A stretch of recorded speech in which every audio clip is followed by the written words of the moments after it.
Today we dare to reveal some of our inner truths about ourselves, ideas of what we think is important, what is true and meaningful. What better way to express our thoughts on abundance than in a poem? This service is dedicated to our third Unitarian Universalist principle, acceptance of one another and encouragement to spiritual growth in our congregations. I hope you enjoy this deep sharing time. I am Bev Kaufman. I'm going to read a poem by my mother, Mary Alice Kaufman. She was both a prolific poet and a devout atheist. And out of that came a series of poems she called The Iconoclast. This poem, Pray, Let Us Eat, is her sarcastic views on Thanksgiving dinner. Bow your heads above your dinners, men and women, saints and sinners. On this food, O Lord, a blessing, meat and dumplings, peas and dressing. Look not on our adipose, but bless, we pray, this overdose of calories, propitiatory. May we use them to thy glory. Gravy, yams, and succotash, for which we paid out good cold cash. Bless, O Lord, our mastication. Receive in turn our adulation, for giving us more than we need, while turning deaf when others plead for bread to see them through the day. To you, O Lord, they daily pray. Yea, Lord, they are all thine creation. It's just that we've a concentration of your love and of your pleasure, brimming over with good measure, by which we are assured, dear Lord, you do approve our groaning board. My name is Rita Cherubini, and I'm going to be reading a poem by Rita Dove. She's an award-winning poet and author, and the second African American to receive the Pulitzer Prize. From 1993 to 1995, she was the U.S. Poet Laureate. This is the name of her second book, called The Yellow House on the Corner. Shape the lips to an O, say A. That's island. One word of Swedish has changed the whole neighborhood. When I look up, the yellow house on the corner is a galleon stranded in flowers. Around it, the wind. Even the high roar of a leaf mulcher could be the horn blast from a ship as it skirts the misted shoals. We don't need much more to keep things going. Families complete themselves and refuse to budge from the present.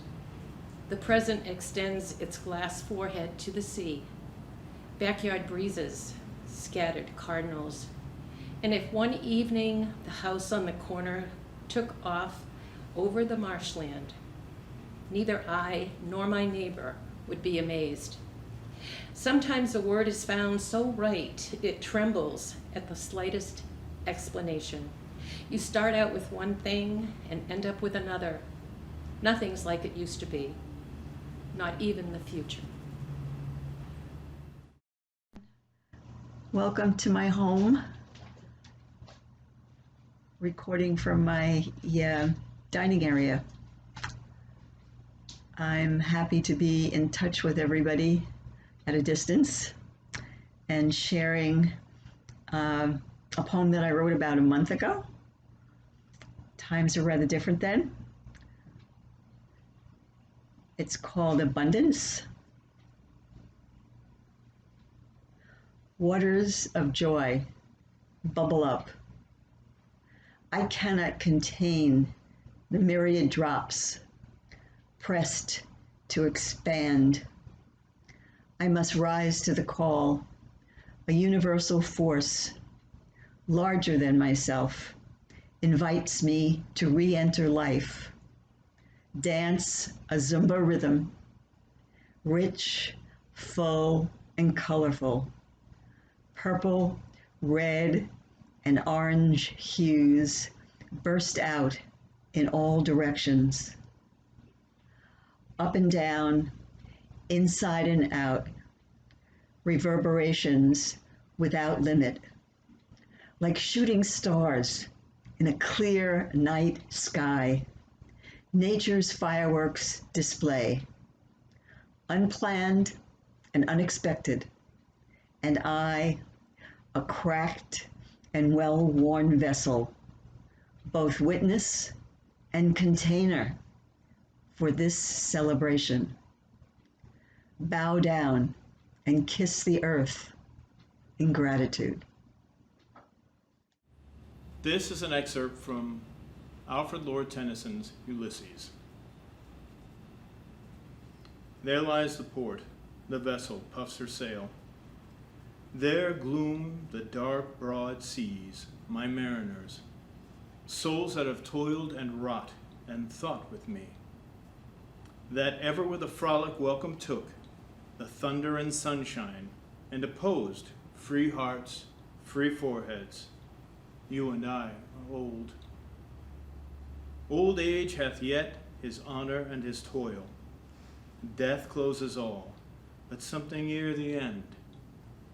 Some work of noble note may yet be done. Not unbecoming men that strove with gods. The light begin to twinkle from the rocks. The long day wanes, the slow moon climbs, the deep moans round with many voices.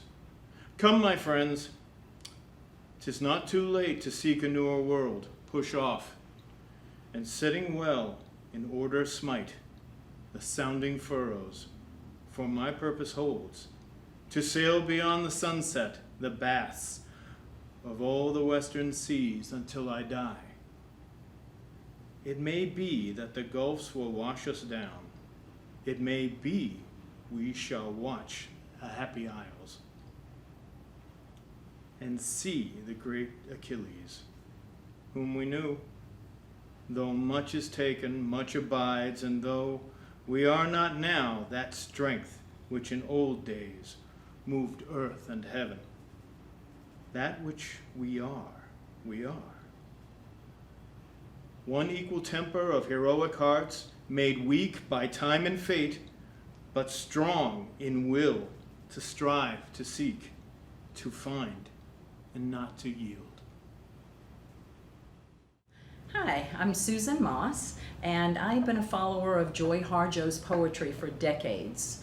She was named U.S. Poet Laureate in June of 2019, and I had the joy and honor of seeing and hearing her at the Miami Book Fair this past November.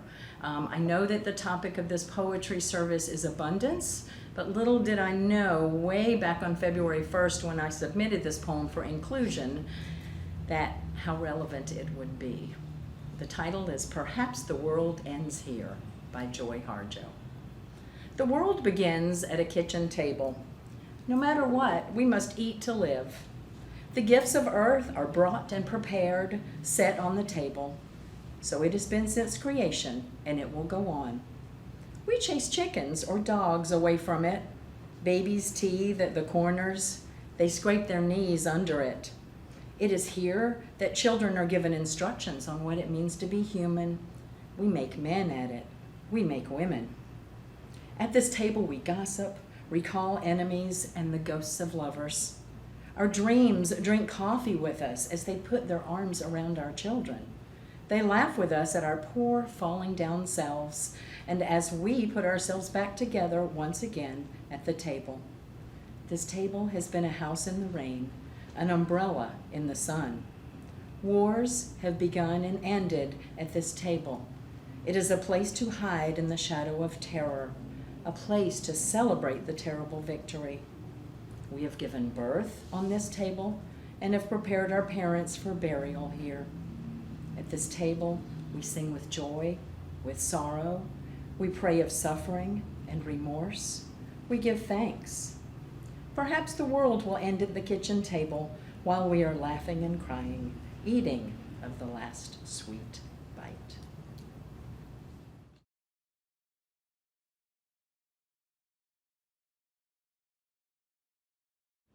Hi, I'm Diane Diaz, and I love apples. I'm going to read a story that deals with abundance. Hey, this month's theme, and it's called Johnny Appleseed. Well, Jonathan Chapman was a real man, But he did such amazing things in this country, about 200 years ago, that everybody started to talk about him and remember him, and he became a legend. And that's why we call him Johnny Appleseed. Let's see why. This poem was written by Rosemary and Stephen Benet, the finest poets of the 20th century. Of Jonathan Chapman, 2 things are known: that he loved apples, that he walked alone. At 70 odd, he was gnarled as could be, but ruddy and sound as a good apple tree. For 50 years over, he harvest and dew, he planted his apples where no apples grew. The winds of the prairie might blow through his rags, but he carried his seeds in best deerskin bags. From old Ashtabula to frontier Fort Wayne, he planted and pruned, and he planted again. He had not a hat to encumber his head. He wore a tin pan on his white hair instead. He nestled with owls, with bear cub and possum, and knew all the orchards, root, tendril, and blossom. A fine old man, as ripe as a pippin, his heart still light, and his steps still skipping. Stalking Indian, the beast in its lair, did no hurt while he was there, for they could tell, as all things can, that Jonathan Chapman was God's own man. Why did he do it? We do not know. He wished that apples might root and grow. He has no statue, he has no tomb. He has his apple trees still in bloom. Consider, consider, think well upon the marvelous story of Appleseed John. My name is Valerie Lawrence Pelligrini, and it's a delight to be here. This is one place that I think really defines what we mean by spirituality, a union of all. And the topic was abundance that was chosen for the poetry this week.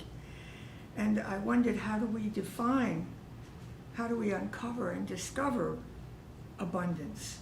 Is it the search for survival, or is it a pure energy that flows, through us, that we call love and a longing for love? So that's how the poem turned out. It's called The Duel of Abundance. Eternal abundance at the heart of love cannot be measured, as it exists forever in the soul's endeavor, the heart's treasure.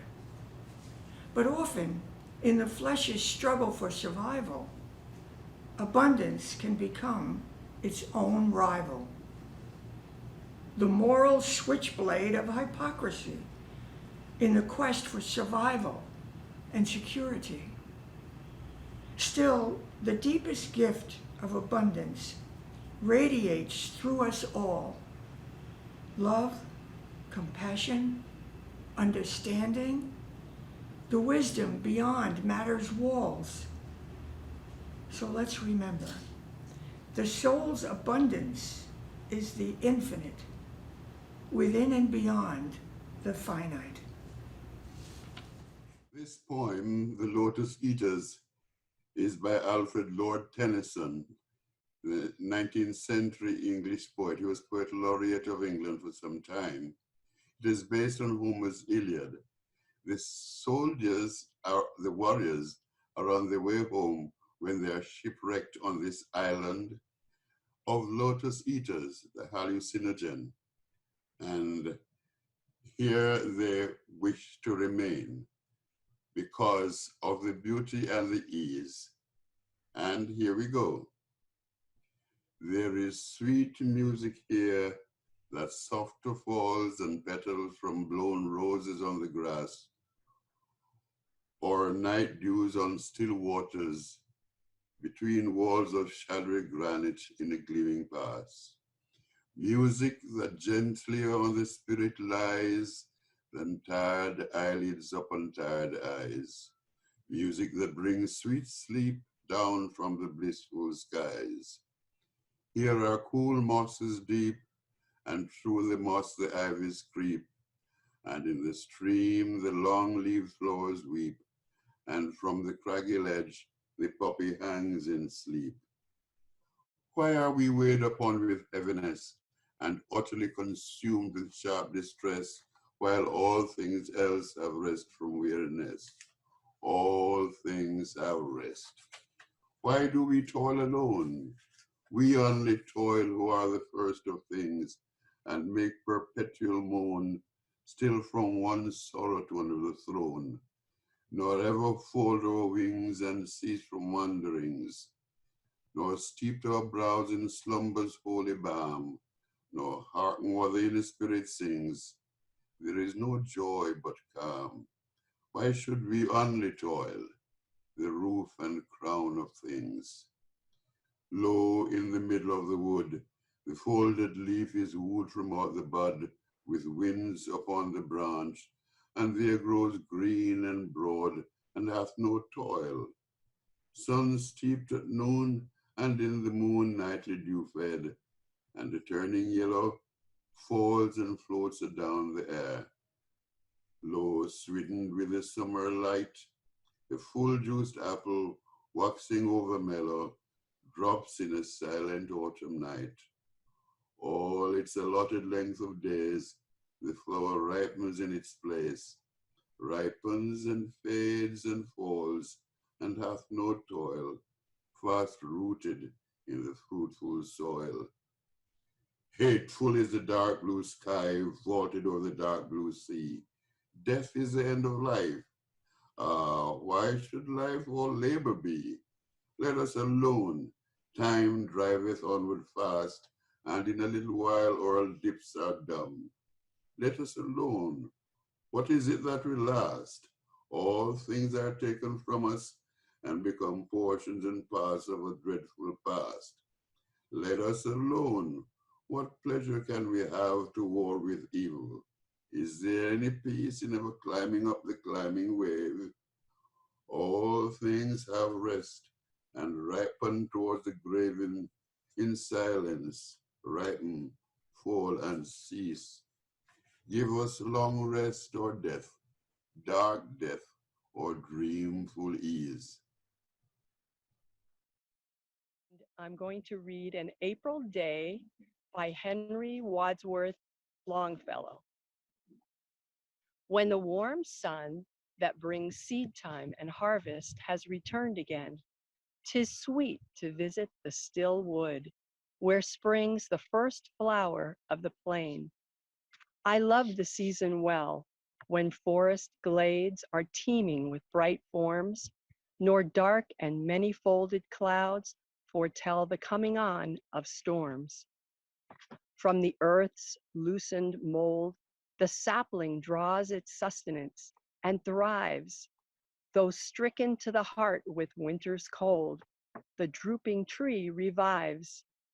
The softly warbled song comes from the pleasant woods, and colored wings glance quick in the bright sun that moves along the forest openings. When the bright sunset fills the silver woods with light, the green slope throws its shadows in the hollows of the hills, and wide the upland glows. And when the eve is born, in the blue lake the sky, o'er reaching far, is hollowed out, and the moon dips her horn and twinkles many a star. Inverted in the tide stand the gray rocks, and trembling shadows throw, and the fair trees look over side by side and see themselves below. Sweet April, many a thought is wedded unto thee, as hearts are wed, nor shall they fail till, to its autumn brought, life's golden fruit is shed. Hey everybody, I'm going to read this morning the poem Kindness by Naomi Shihab Nye. I haven't practiced very much. This is kind of last minute, so thanks for your patience. And here we go. Before you know what kindness really is, you must lose things. Feel the future dissolve in a moment, like salt in a weakened broth. What you held in your hand, what you counted and carefully saved, all this must go, so you know how desolate the landscape can be between the regions of kindness, how you ride and ride, thinking the bus will never stop. The passengers eating maize and chicken will stare out the window forever. Before you learn the tender gravity of kindness, you must travel where the Indian in a white poncho lies dead by the side of the road. You must see how this could be you, how he too was someone who journeyed through the night with plans and the simple breath that kept him alive. Before you know kindness as the deepest thing inside, you must know sorrow as the other deepest thing. You must wake up with sorrow. You must speak it till your voice catches the thread of all sorrows, and you see the size of the cloth. Then it is only kindness that makes sense anymore. Only kindness that ties your shoes and sends you out into the day to mail letters and purchase bread. Only kindness that raises its head from the crowd of the world to say, "It is I you have been looking for," and then goes with you everywhere, like a shadow or a friend. Beneath the Sweater and the Skin by Jeanette Insinius and dedicated to my wife, Deb. How many years of beauty do I have left, she asks me. How many more do you want? Here's 34. Here's 50. When you're 80 years old and your beauty rises in ways your cells cannot even imagine now, and your wild bones grow luminous and ripe, having carried the weight of a passionate life. When your hair is aflame with winter, and you have decades of learning and leaving and loving sewn into the corners of your eyes, and your children come home to find their own history in your face. When you know what it feels like to fail ferociously and have gained the capacity to rise and rise and rise again. When you can make your tea on a quiet and ridiculously lonely afternoon and still have a song in your heart, queen owls, owl wings beating beneath the cotton of your sweater, because your beauty began there, beneath the sweater and the skin. Remember? This is when I will take you into my arms and coo, "You brave and glorious thing, you've come so far. I see you. Your beauty is breathtaking." Hi, my name is ZENA TUCKER, and I'm reading a poem from the West Indies. It's by Roger Mace, and it's very brief, so don't close your eyes. But do close your eyes because you have to imagine this poem while I read it. It's called "Children Coming from School." I can hear the gospel of little feet go, choiring down the dusty asphalt street. Beneath the vast cathedral of sky, with the sun for steeple, evangeling with laughter, go the shining ones, the little people.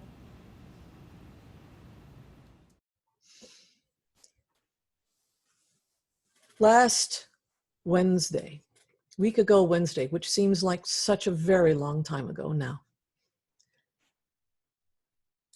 someone passing by on our Facebook feed said the world needs more poetry right now. And ZENA and our beloveds who love poetry at River of Grass certainly know this. And so this service that was planned for some time proves even more timely now. When that suggestion that we needed more poetry passed by on Facebook, one of my colleagues, who is herself a poet and minister to the Church of the Larger Fellowship, went and sat down at her desk in her kitchen, and she wrote a poem for us that has since traveled the world over. And she says it's kind of funny that a poem about a virus has gone viral. Pandemic by the Reverend Lynn Unger. What if you thought of it as the Jews consider the Sabbath, most sacred of times? Cease from travel, cease from buying and selling, give up just for now on trying to make the world different that it is. Sing, pray, touch only those to whom you commit your life. Center down, and when your body has become still, reach out with your heart. Know that we are connected in ways that are terrifying and beautiful. You could hardly deny that now. Know that our lives are in one another's hands. Surely that has become clear. Do not reach out those hands. Reach out your heart. Reach out your words. Reach out all the tendrils of compassion that move invisibly where we cannot touch. Promise this world your love for better or for worse, in sickness and in health, so long as we all shall live.